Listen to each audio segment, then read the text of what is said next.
नमस्कार, मैं हूं अर्चना कौशल और आप देख रहे हैं विकासशील हरियाणा, जिसमें आज हम बात डिजिटलाइजेशन की करेंगे।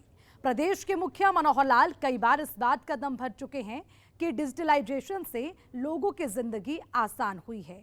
अब बिना किसी भेदभाव के पारदर्शी तरीके से हर किसी तक सरकारी योजनाओं का लाभ पहुंच रहा है। पिछले करीब 8 सालों में 100 से अधिक पोर्टल की शुरुआत की गई, जिसके जरिए किसी फरियादी को अपनी फरियाद सरकार तक पहुंचानी हो या फिर किसी जरूरतमंद को सरकारी योजनाओं की दरकार हो, अब घर बैठे पूरी निष्पक्षता के साथ काम हो रहे हैं। प्रदेश में पोर्टल की सफलता को देखते हुए मुख्यमंत्री मनोहर लाल ने एक कदम और आगे बढ़ा दिया है और 3 नए पोर्टल की शुरुआत की गई, जिनमें परिवार पहचान पत्र के लिए ताऊ चैटबॉट, पीडब्ल्यूडी रेस्ट हाउस और हरियाणा भवन में बुकिंग के लिए पोर्टल की सुविधा की। इसके अलावा दिव्यांग को पेंशन के लिए भी पोर्टल की शुरुआत कर दी गई है। तो चलिए डिजिटलाइजेशन की ओर तेजी से आगे बढ़ते हरियाणा के सफर पर चलते हैं और आपको ये बताते हैं कि मनोहर सोच ने लोगों की जिंदगी कैसे आसान कर दी है।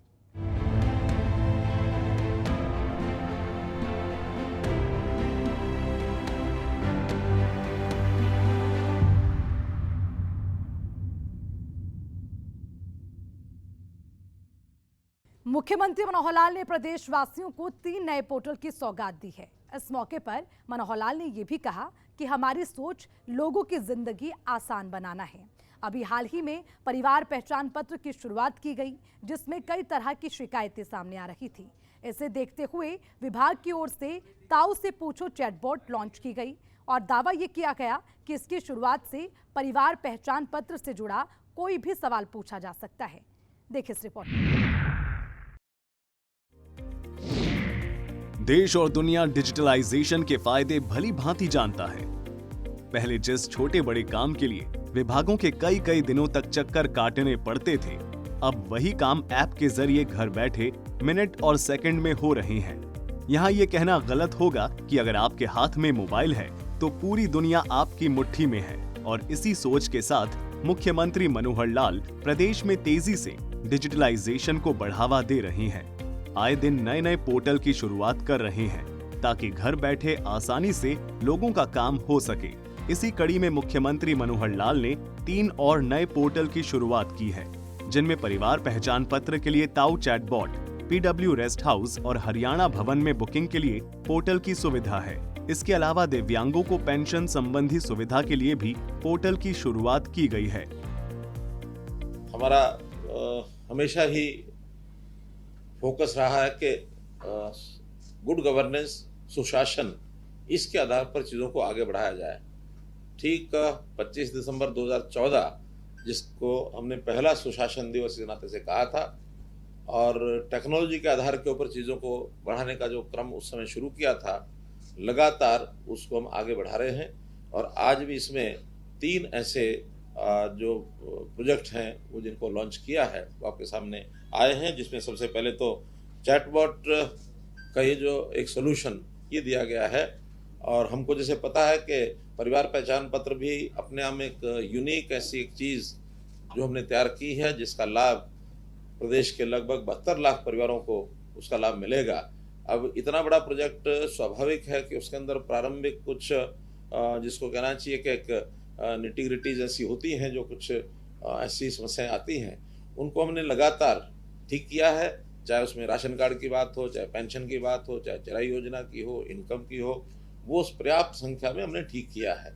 क्योंकि अभी एक ऐसा फ्रेंडली एक पोर्टल बनना चाहिए जिससे किसी भी आदमी को कोई भी जानकारी अपनी लेनी है तो कहीं भी वो ले सकता है अपने मोबाइल से उसको खोल करके।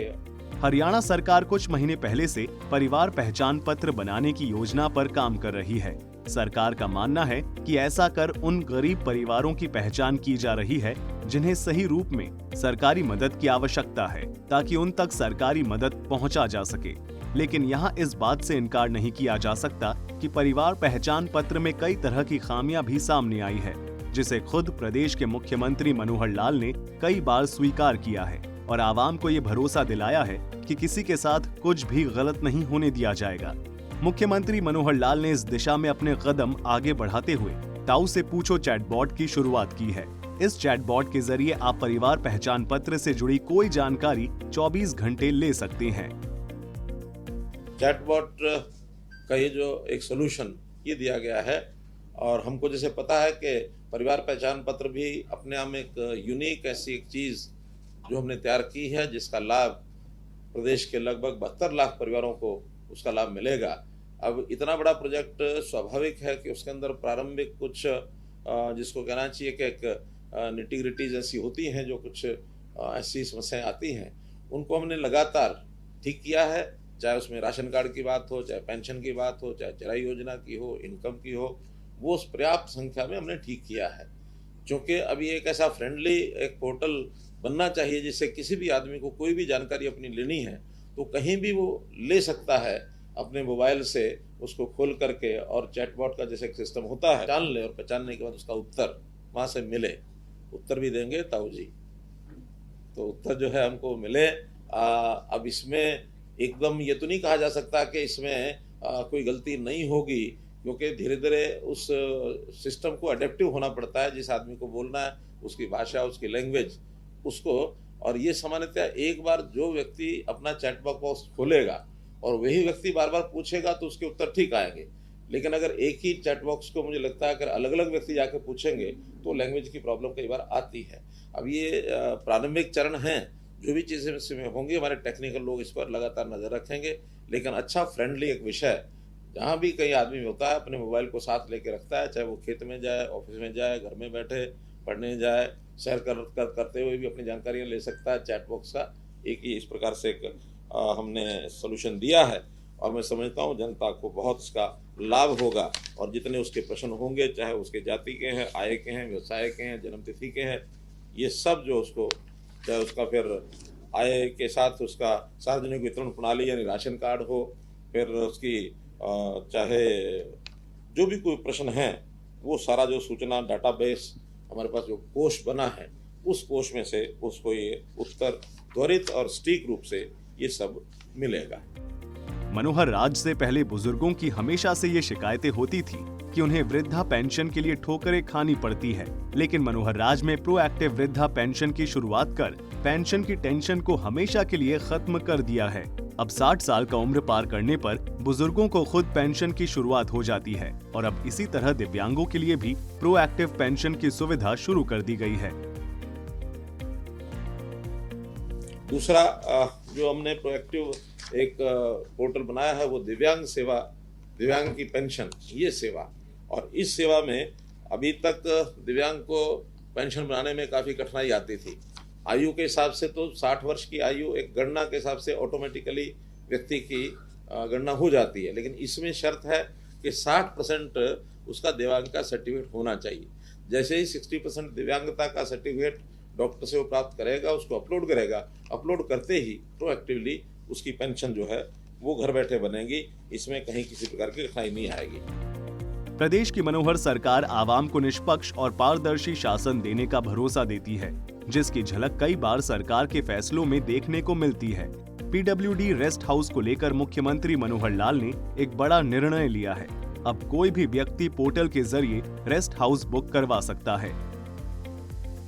और जो तीसरा एक पोर्टल है, वो हमारे यानी जो जितने भी रेस्ट हाउसेज हैं, चाहे वो दिल्ली का हरियाणा भवन है, चाहे फिर हमारा गुड़गांव का पीडब्ल्यूडी रेस्ट हाउस है, या पंचकुला का पीडब्ल्यूडी रेस्ट हाउस है, और जितने हरियाणा के लगभग ये 45 के आसपास रेस्ट हाउसेज हैं। इसमें शिमला का बेनमोरबी है, मसूरी का रेस्ट हाउस वो भी इसमें जोड़ा है। मेरे ख्याल प्रदेश के बाहर के तो 2 ही हैं इसमें। तो उन सबको जोड़ करके, और जो भी व्यक्ति बुकिंग करना चाहता है उसमें जिनकी एंटाइटलमेंट है, अधिकारी हैं या राजनीतिक जो लोग हैं, विधायक, सांसद, पूर्व विधायक, पूर्व सांसद, वो सब कर ही सकते हैं, अधिकारी भी कर सकते हैं। इसमें पत्रकारों को भी जिनको उसकी एंटाइटलमेंट होगी वो भी उसमें अपनी बुकिंग हिसाब से कर सकेंगे। बुकिंग प्राइवेट लोग भी कर सकेंगे, लेकिन उसका एक सिस्टम बनाया है कि 15 दिन पहले उसके लिए प्राइवेट बुकिंग के लिए जो कमरे निर्धारित किए गए हैं उतने वो कर सकते हैं। 7 दिन, 15 दिन से 7 दिन जब रह जाएंगे तो उन कमरों की संख्या और बढ़ा दी जाएगी। यदि वो आधे कमरे उनके लिए हैं, आधे कमरे जो एंटाइटल्ड लोग हैं उनके लिए। लेकिन एंटाइटल्ड लोग अगर बुकिंग नहीं कर पाते हैं, फिर भी कमरे बचते हैं, तो और कमरे फिर 7 दिन तक उसको 75% कमरे बुकिंग करने का भी एक सिस्टम बनाया है। हरियाणा निवास में, क्योंकि हरियाणा भवन में 20 कमरे ऐसे आखिर तक हम निश्चित करके रखेंगे, क्योंकि वहाँ सामान्य अधिकारियों को अपनी मीटिंग्स होती हैं, विधायक हैं, मंत्री हैं, उनको जाना होता है, तो 20 कमरे आखिर तक उनके लिए उपलब्ध रहेंगे कि वो जा करके कर सके। प्राइवेट आदमियों के लिए भी जो चार्जेस हैं वो जो सामान्यतः होटल के चार्जेस है उससे कम रखे हैं। सबसे ज़्यादा इसमें दिल्ली के हरियाणा भवन के 2000 रुपया रखा है, गुरुग्राम का 1000 रुपया रखा है, गुरुग्राम का 1500 रुपया है, पंचकुला का 1000 रुपया है, और ऐसे ही बैनमोर और मसूरी उसमें जो वीआईपी सूट भी एक वहाँ है, तो वीआईपी सूट भी बुकिंग करा सकेंगे। बाकी जगह पर वीआईपी सूट नहीं करा पाएंगे, लेकिन वहाँ वीआईपी सूट, क्योंकि हमारे में से कोई जाना बहुत किसी का होता भी नहीं है, तो उसको भी कोई कराना चाहता है तो 3000 रुपये पर डे के हिसाब से उसको वीआईपी करा सकते हैं। और सामान्य कमरे जो हैं वो 2000 जैसा दिल्ली का रेट है, वो उनके लिए 2000 रुपया रहेगा। आवाम के हित में पोर्टल की शुरुआत करते हुए मुख्यमंत्री मनोहर लाल ने एक बार फिर माना कि अगर इसमें कोई खामियां आती हैं तो उसे दूर किया जाएगा। ब्यूरो रिपोर्ट, सूर्या समाचार। हरियाणा में पोर्टल को लेकर बीजेपी सरकार हमेशा से विपक्ष के निशाने पर रही है, जिसके जवाब में मुख्यमंत्री मनोहर लाल ने कहा है कि विपक्ष का काम सिर्फ आरोप लगाना है, हमारा काम आवाम के हित में काम करना है और जो भी आवाम के भले के लिए होगा हम करते रहेंगे। ये दौर डिजिटलाइजेशन का है और अगर इसके महत्व को समय रहते नहीं समझा गया तो विकास की रफ्तार में हरियाणा कहीं पीछे छूट जाएगा। हालांकि विपक्ष को इसमें भी अपनी राजनीति सूझ रही है। बीजेपी को पोर्टल की सरकार बताने पर मुख्यमंत्री मनोहर लाल ने कहा कि विपक्ष के पास कोई और काम नहीं बचा है, लिहाजा अपनी राजनीति चमकाने के लिए लोगों को भड़काने का काम किया जा रहा है। परिवार पहचान पत्र की जो बात है उसमें निश्चित रूप से एक बात यहाँ जरूर जोड़ना चाहूँगा कि हमने इसको परिवार पहचान पत्र कहा तो हमारे विपक्ष के मित्रों ने कहा कि ये परिवार परेशान पत्र है। वास्तव में ये उनके लिए तो परेशान पत्र इसलिए है कि अब उनके परिवार के पास काम ही नहीं बचा है कोई, क्योंकि काम तो सब ऑनलाइन होने लग गए, पोर्टल पर होने लग गए, तो परेशान है कब काम करें क्या। जितने काम हमने कर दिए हैं पिछले 8-9 साल के अंदर, अब समस्या ये है कि उनको उसका कुछ सूझता नहीं है कि जनता को इतने लाभ मिल रहे हैं, तो हम जनता को किस तरीके से कोशिश करते हैं, तरह तरह से कुछ ना कुछ बहकाना, भड़काना और उनको उकसाना, ये सब करते हैं, लेकिन वो इससे परेशान बहुत हैं। हम जहाँ तक कहते हैं कि ये एक ऐसा सिस्टम है जिससे सुनिश्चितता हो गई है आम नागरिक को, खास करके गरीब नागरिक को, तो हम इसका नाम अगर दूसरा नाम देते हैं तो वो है protection of poor people, permanent protection of poor people. तो ये है परिवार पहचान पत्र का असली अगर अर्थ लेना चाहेंगे तो हमको ये बताएंगे। तो इसलिए ये परेशानियां उनको आती हैं कि उनको अगर पूछा जाए कि कोई एक पोर्टल आपने जनता हित में कभी खोला है क्या, तो मैं देख रहा था कि ग्राम दर्शन पोर्टल जिसकी जो एक्सेस है हमने सभी विधायकों को दी है, तो किसी विधायक ने 50 बार, किसी ने 60 बार, किसी ने 100 बार ऐसे खोले हुए हैं, और हमारे नेता प्रतिपक्ष भूपेंद्र सिंह हुड्डा ने उस पोर्टल को पिछले 3 साल में मात्र 2 बार खोला है। तो जो अपनी जनता की डिमांड्स को उसमें रिकमेंड करने के लिए इतने लापरवाह हैं, तो उनको पोर्टल से तो परेशानी होनी ही होनी है। मुख्यमंत्री मनोहर लाल ने पोर्टल का महत्व समझाते हुए बताया कि कैसे हरियाणा में पोर्टल की शुरुआत से गरीब लोगों की जिंदगी आसान हुई है। अब घर बैठे बिना पर्ची खर्ची के सभी का काम हो रहा है। इसलिए इस पोर्टल के माध्यम से जनता तक सीधे कैसे हम पहुंचे हैं, चाहे वो ग्राम दर्शन है, चाहे वो नगर दर्शन है, चाहे वो सीएम विंडो है, और अब हमने एक जन संवाद पोर्टल और जो बनाया है, कुछ दिन पहले उसको लॉन्च किया था, कि जो जनता से आई हुई जितनी भी डिमांड्स हैं, शिकायतें हैं, उन सब को डिप्टी कमिश्नर लेवल पर अथवा मंत्रियों के, मुख्यमंत्री के ऑफिस से अथवा अधिकारियों के ऑफिस से उसमें अपलोड करेंगे। अपलोड करने के बाद मार्क हो जाएगा संबंधित विभाग और उस अधिकारी को, और उस संबंधित अधिकारी और विभाग के जाने के बाद उसका जो निदान है वो उन्हीं को करना है। एक सेटअप सारे अपने सिस्टम में हर एक विभाग को ये बनाना होगा कि वहाँ हर चीज़ का हर ऑफिस में नोडल अधिकारी इन सब पोर्टल्स को अध्ययन करने के लिए, खोलने के लिए और उसको फिर काम करने के लिए, क्योंकि उसकी एजिंग, उसकी जो काम न करने की जो आदत है, ये जो फाइल चलती रहती है, महीनों महीने लटकती रहती है, अब इसमें एनालिसिस हो जाएगा कि कौन सा काम कब उनको मिला और उसके ऊपर उन्होंने कब क्या किया, आखिर एक निश्चित समय में उसके ऊपर काम नहीं करते हैं तो they will take into task.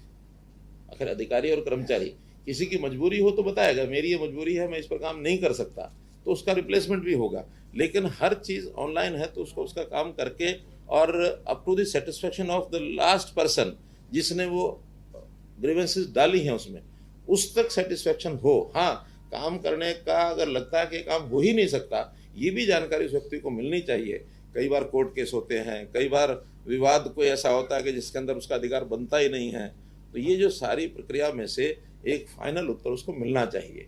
हालांकि इन सारी चीज़ों में हमारे और भी कई सिस्टम पहले लागू हो चुके हैं, जैसे कुछ विभागों में सेवाएं राइट टू सर्विस के अंतर्गत उसके दिन निश्चित हैं, तो निश्चित दिनों में उनको सर्विस देनी होती है। अगर वो निश्चित दिन में नहीं देंगे तो ऑटो अपील सिस्टम के माध्यम से जो फर्स्ट अपेलेट अथॉरिटी है उसको जाएगा, 30 दिन वो भी नहीं करता तो अगले नेक्स्ट सेकंड अपेलेट अथॉरिटी को जाएगा, 30 दिन वो भी नहीं करते हैं तो राइट टू सर्विस कमीशन के पास चला जाएगा, और कमीशन उसमें संबंधित अधिकारी के खिलाफ कोई जो उनको उचित लगता है उसके खिलाफ कार्रवाई भी वो करते हैं। ये अच्छी बात है कि 7 लाख के लगभग फर्स्ट अपेलेट अथॉरिटी को जो अपील्स गई वो कमीशन पर जाते जाते शायद 2,500 या 3,000 रह गई, बाकी फर्स्ट अपेलेट में और सेकंड अपेलेट में ये सब वहीं कंप्लीट होकर लोगों को लाभ इसका मिला है।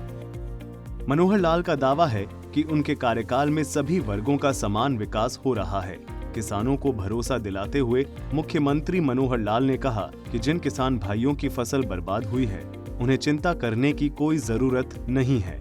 मई महीने में सभी को मुआवजा राशि मिल जाएगी। मनोहर लाल ने कहा कि हरियाणा देश का पहला राज्य है जहां फसल खरीद का भुगतान 48 से 72 घंटों में किसानों के खाते में दिया गया है। 15 अप्रैल तक 41.22 लाख मीट्रिक टन गेहूं की आवक हुई है, जिसमें 32.47 टन गेहूं सरकारी एजेंसी ने खरीदा है। वहीं 1,94,000 टन सरसों की आवक हुई है, जिसमें से 1.38 लाख टन सरसों की खरीद हैफेड ने की है। ऐसे ही एक विषय जो करंट है वो है फसल खराबे का।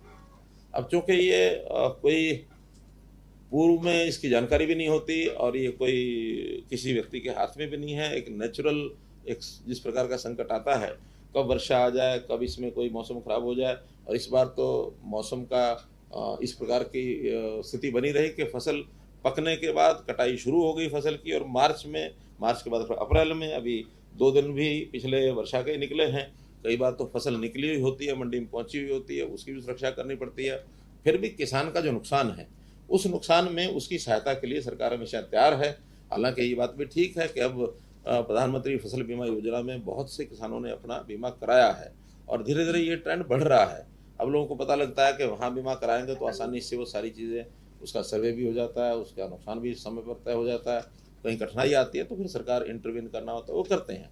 जिन्होंने बीमा नहीं कराया है उसको सरकार जो है कंपनसेशन उसके रेट्स हैं वो हम देते हैं। अब चूँकि देरी से हुआ है तो इसमें असेसमेंट में थोड़ी कठिनाई आई है, फिर भी स्पेशल गिरदावरी का काम उसको हमने 30 अप्रैल तक का टाइम दिया है कि उसका सारी की गिरदावरी, क्योंकि गिरदावरी 30 अप्रैल तक फसल तो कट चुकी है, लेकिन उसमें सैंपल बेसिस लेकर के और उसका एनालिसिस करना, और वो एनालिसिस करके कितना खराबा हुआ है तो 30 अप्रैल तक असेसमेंट पूरी करके तब तक फसलें काफ़ी मंडी में भी आ चुकी होंगी, तो मंडी की प्रोक्योरमेंट के हिसाब से भी उसको एक तुलनात्मक अध्ययन किया जाएगा।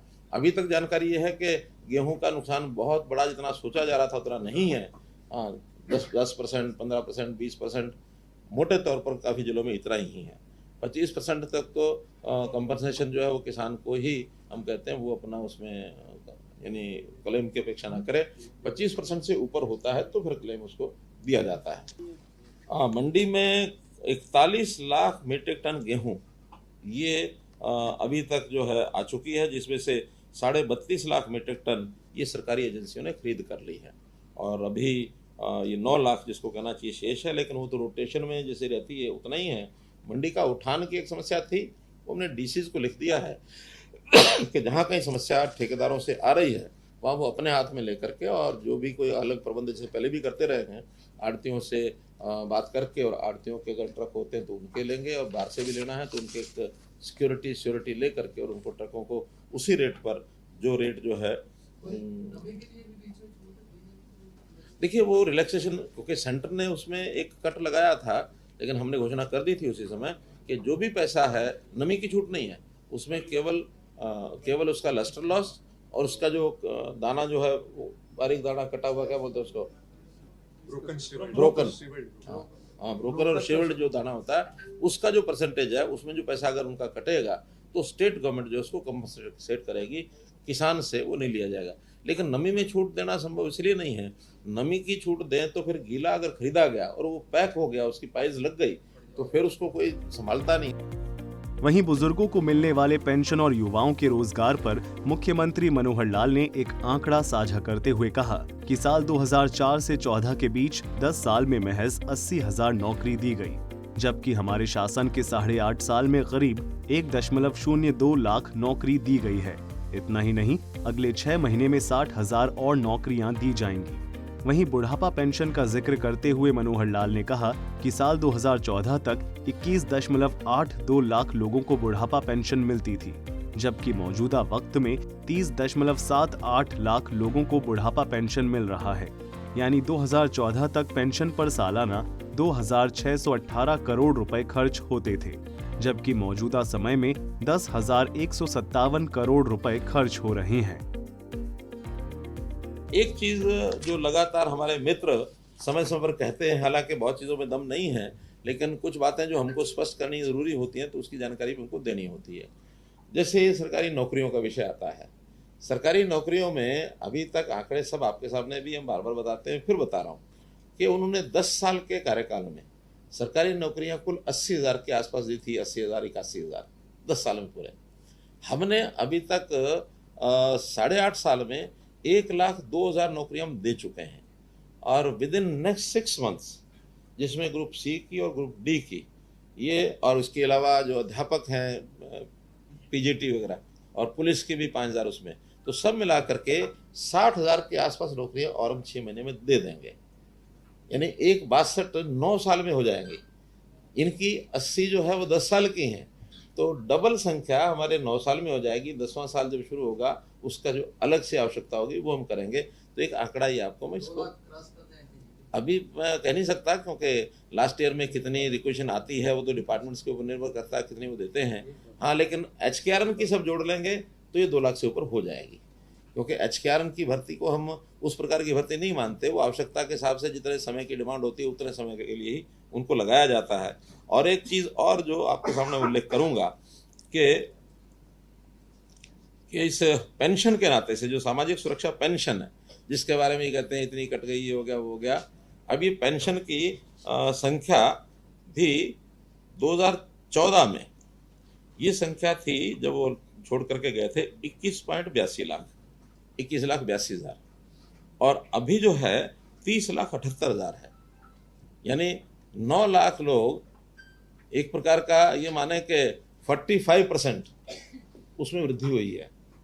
इतनी संख्या ज़्यादा बढ़ी, चलो संख्या भी बढ़ गई। फिर जहाँ तक इसका जो टोटल एक्सपेंसेस है, उनके समय में ये टोटल एक्सपेंस साल का होता था 2618 करोड़, महीने का 218 करोड़ था, तो साल का 2618 करोड़, और हमारा अब जो है 2,618 करोड़ की जगह सालाना 10,157 करोड़ होता है। यानी 8-10 साल पहले नौकरियों की क्या स्थिति थी और आज नौकरियां कैसे मिलती हैं, इतना अति उत्साह था लोगों में कि पहले बंडल के बंडल, ढेर के ढेर हमको पैसे इकट्ठे करने पड़ते थे, नौकरियां रेट था। एक व्यक्ति ने तो ये कहा कि आपकी सरकार के कारण से मेरा 25 लाख बच गया। मैं समझा नहीं कैसे बच गया 25 लाख। तो बात तो नौकरी की कर रहा था कि मेरा बेटा नौकरी लगा है, अगर यही कांग्रेस सरकार होती तो ये 25 लाख रुपए में मिलती। मैंने कहा आपको कैसे पता? कहने लगे मैं पहले कांग्रेस में था। वो स्वयं कांग्रेस में था, आज चूंकि उसने आस्था जताई हमारे अंदर, अभी गया तो उन्होंने कहा कि वहाँ ये नौकरी 25 लाख से नीचे नहीं मिलती। अब ये भ्रष्टाचार के इतने नंगे नाच सारे के सारे सामने आ रहे हैं और जनता इन चीजों से बहुत प्रसन्न है। मुख्यमंत्री मनोहर लाल का दावा है कि उनके शासन में हरियाणा तेजी से आगे बढ़ रहा है। देश के कई दूसरे राज्यों से हरियाणा कई मामलों में आगे है और पोर्टल की शुरुआत से लोगों की जिंदगी आसान हुई है। ब्यूरो रिपोर्ट, सूर्या समाचार।